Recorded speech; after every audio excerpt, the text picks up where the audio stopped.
and welcome to another episode of 50 Shades in Grey. So, this week on our socials, we put out the question to everyone about what questions would they want to ask a man, myself, about dating, just to get an opinion, a guy's opinion. And like I've always said, this is just only my opinion. Overwhelmed by the response, and lots of the questions circled around a lot of the same subjects as well. But what we've done is we just picked out a few, and I'm going to give what I think is a general answer. Sometimes it's a personal answer, sometimes it's a general answer just from talking to a lot of single guys and getting their opinions and knowing men as men do, and like women know women. So let's kick off then. So the first one that I got was, would you ever date a single mum? Now, I think once you've got kids, you have an appreciation for everyone else that's got kids as well. So I think that's one of the most important questions, is probably more as, if you're a single mum, are you ready to date people that don't have kids? And that's a personal choice. Because I think once you have kids, you have a completely different understanding and tolerance. Because if you're dating people with kids, you are going to be let down at the last minute. You are going to come second, third, fourth, fifth, whatever it may be, depending on how many children the person you're dating has got. Um, and you've got to be prepared for that as well. So, and the other person's got to be prepared for that as well. Now, if it's someone who's got kids, usually I would say they're quite understanding.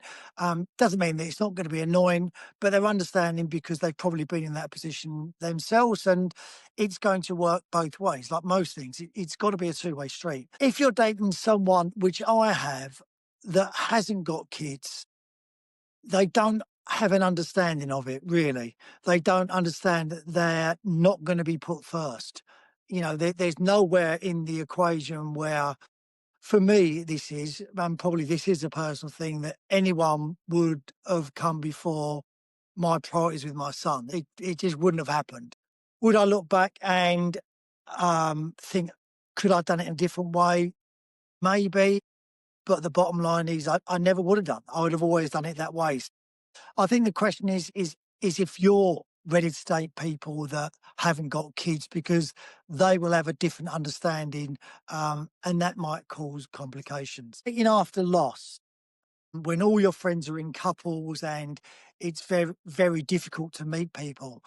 And again, I think that's something that we've spoke about a lot on these podcasts with relationships, that as you're dating in midlife, it's more about opportunity. I think sometimes. I think that when you're in your 20s, you're out all the time. You've got lots of single friends. So the opportunity to go out with different circles of friends means that you're in social environments when you're probably going to meet a lot more people. When you're older and all your friends are doing their own thing, they've got their own lives, they've got their own kids, and they've got different circles of friends, you will find yourself more often than not, at the weekends especially, probably on your own. And there'll be, guaranteed, when something does happen, it'll all happen on the same weekend, because that's how it goes.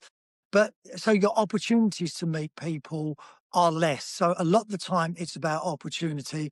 In terms of a loss, I think it's when you're ready. I think it's all about you. I think sometimes you'll be ready to date quite quickly. I think other times you're going to think you're ready to date quite quickly, and then you'll find out you're not. And I think sometimes you won't be ready to date. And that could be trial and error. So it's about getting yourself out there. How do you create opportunities? Well, join gyms, join paddle clubs, whatever the craze is at the moment is going on, and just put yourself in situations. And they are uncomfortable situations a lot of the time, because we don't get any braver as we get older, I don't think. And I think we also get very used to what our comfortable surroundings. So in other words, you may not want to join a new club because you might think, I've got enough friends, I don't want to meet any new people. So you've got to push yourself outside your comfort zone. And that can be very uncomfortable at times. But it's about creating opportunity. Lots of the questions that we get are always around dating apps. Now, the one thing that dating apps do is they create opportunity for you without moving. There are opportunities at your fingertips all of the time, but we will delve into that more later in this podcast. So that would be my suggestion after loss is trial and error. Give yourself a break. If you go out on a date and hate it, at least you've done it. If you go to join something to give you opportunities, you might not like it, but at least you've done it. I think it's about pushing yourself through those comfort zones and making sure that you are kind to yourself as well. You know, don't put too much pressure on yourself to meet someone. And this could be after losing someone to death or a divorce or a breakup, whatever it may be. You'll go through a grief period or an adjustment period of being on your own again. And it's all individual. So just take your time and you'll get there eventually if you're ready. Okay, so the next question I had was a very long one that I picked out. Basically, I'm going to set the scene for you. This woman says that she attracts younger men on the dating apps. You know, she's either attracting guys that are in their 20s and 30s or guys that are in their 70s. She's told that she looks younger, which is why she's probably attracting younger men. Married men seem to talk to her a lot, and we'll come to that. So we'll do this one by one because it's quite a multifaceted answer to this. So if you're not attracting people in the middle and you're attracting younger people, if you're attracting younger people and you're attracted to them, great, just enjoy it. But take it for what it is. It's probably going to be, like I've said before, a roller coaster ride. So get on, throw your arms in the air, go around a couple of times, do a couple of loopsy loops. Sometimes you'll get off and think, yeah, that was great. Other times you'll get off and just think, oh, I feel completely sick. So just enjoy it for what it is, because the chances are, and not always, but there's not going to be probably too much longevity in relationships where there's a big age disparity. Not all the time. I know people that have got age gaps between them and it's worked great for them. But I think if you go in with low expectations, you'll avoid disappointment. Probably a motto for my life, actually. So that's the first bit. Why you're not meeting guys your own age, I don't know. I think if you're probably, the guys that you're probably looking at as well, and this is, are probably looking at women that are younger as well. Now, this is why I think women change their age on dating apps, which I kind of get, because they don't want to date people their own age because they're looking at people who are their age and thinking, well, I don't fancy them. So the people their age are going for people that are maybe younger, and we'll come to that later on, especially with guys. I can give you my insight into that, why guys do that. So that middle bit is probably very difficult to find. And it's finding someone that is in the same stage as you, and that's very difficult. Finding someone in their 50s that's not attached, that is looking for a partner, that has kept themselves in good shape and followed and has the same morals as you. I think lots of people in their 50s are looking for that. The next bit she says is, why do married men talk to her? Now, I've had this before from the opposite side, and um, I got accused once of, so this guy's wife was flirting with me, and that's what it was. It was flirting. And my reasoning for this was that it wasn't about me that she was attracted to me. She was attracted to the idea of me, the idea of excitement, the idea of feeling that rush of, oh, do they like me? Do they not like me? And just that flirtation again. And mainly because her husband was paying no attention to her and was doing his own thing all the time. So I think she just wanted to feel wanted. And I told him this because when he said, oh, you're flirting with me, I said, no, your wife's flirting with me. I said, and she's not flirting with me. She's just looking for attention. You know, she just wants to feel wanted because you're not giving her that. You're neglecting that. And as a result, if you continue to do that, this flirting will become with someone else, and it may grow into more than that. And before you know it, you look around and you're going to lose her. But it's not about me. So I think sometimes it's not that guys are flirting with you; they're probably flirting with the excitement, the idea of being single again, and you're single, so they feel they're on safe ground because they can talk to you because you're not a danger. They're not going to upset anyone apart from their own partners by talking to you, but then their own partners may not be paying them any attention at all. So all they're looking for is a little bit of excitement just to feel not young again, but just to remember what love feels like in the early stages. Because as you grow further in relationships, I think, love can change. You go through different stages of love. So I think sometimes it's not about you as such. It's more about them and the idea that they want to have those feelings again, just to see what they're like. So also she says in how to look approachable without looking desperate. Yeah, and I think I just went straight in for the desperate look. I think guys, some guys are really good at knowing whether you're single or not. I I was never very good at that. I could never remember what wedding rings went on. So that, I spent a lot of time glaring at people's hands thinking, what finger is it?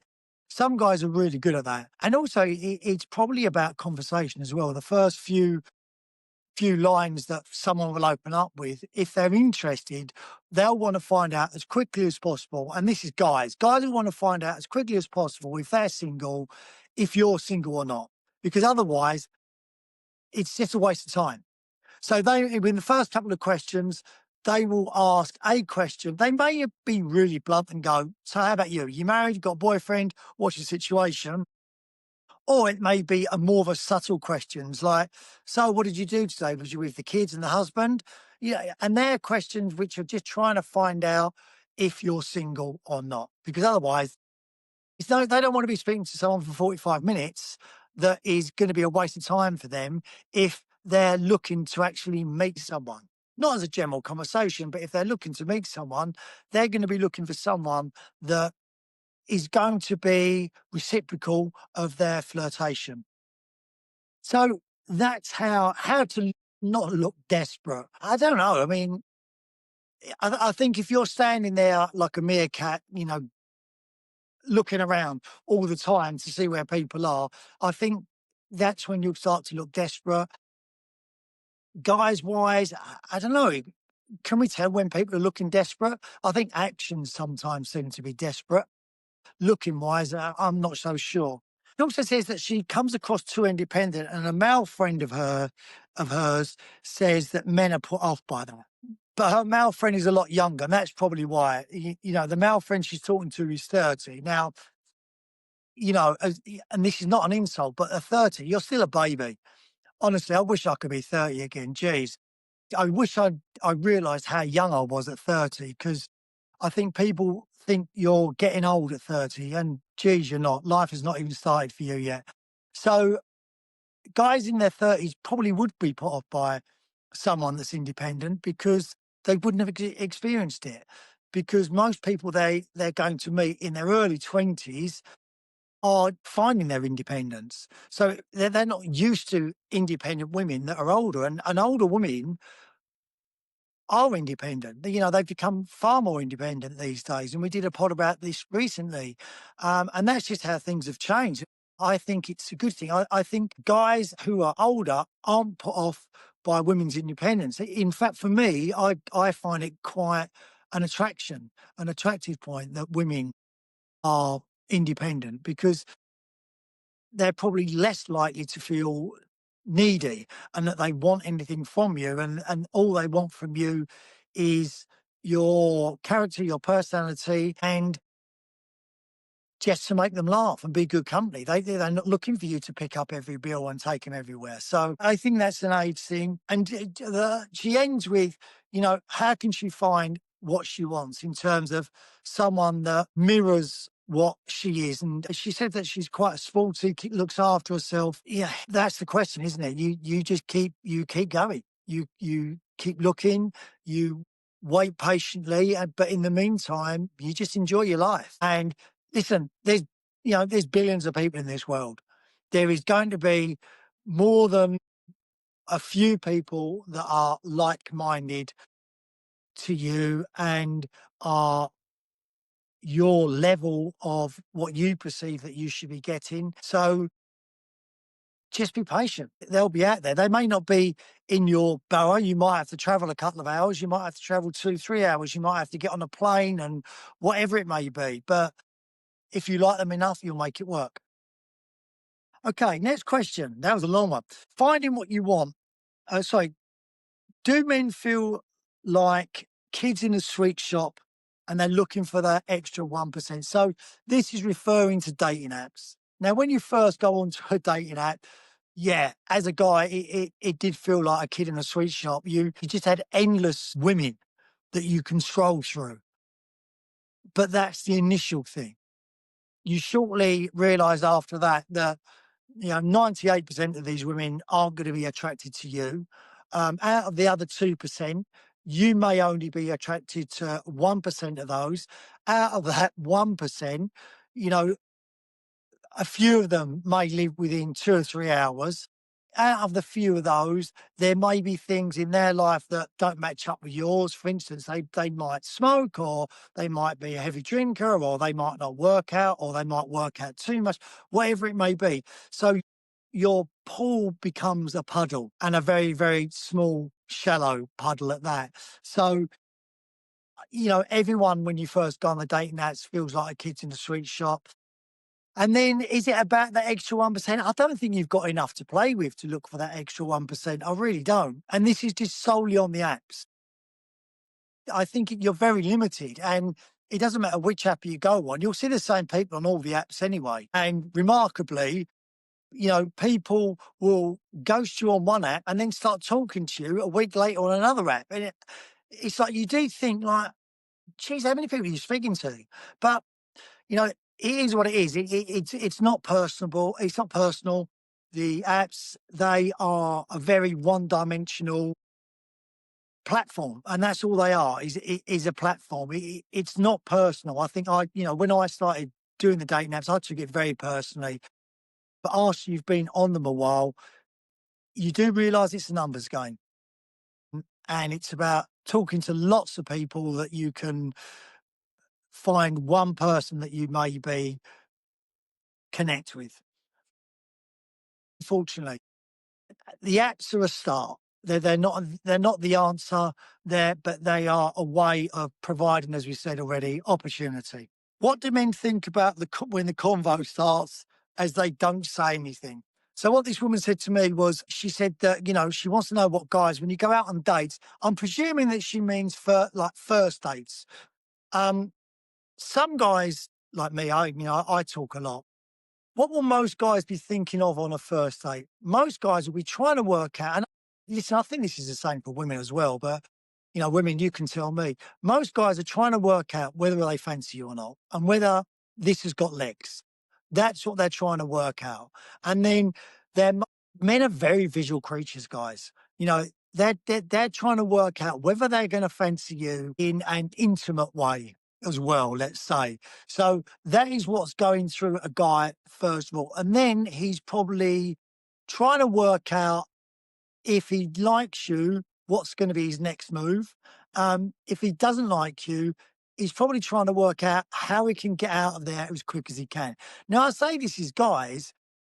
I think women do exactly the same, but you just never get a chance to ask guys, I guess. Hence why I'm doing this.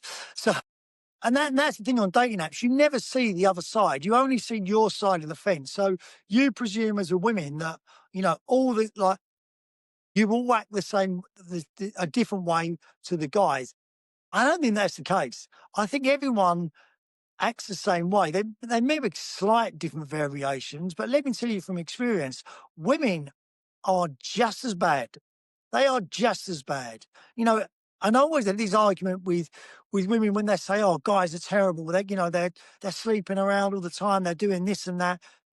You know, Depending on their sexual orientation, obviously, they're not doing it on their own. They're obviously sleeping with women if they're into women. So it's a two-way street.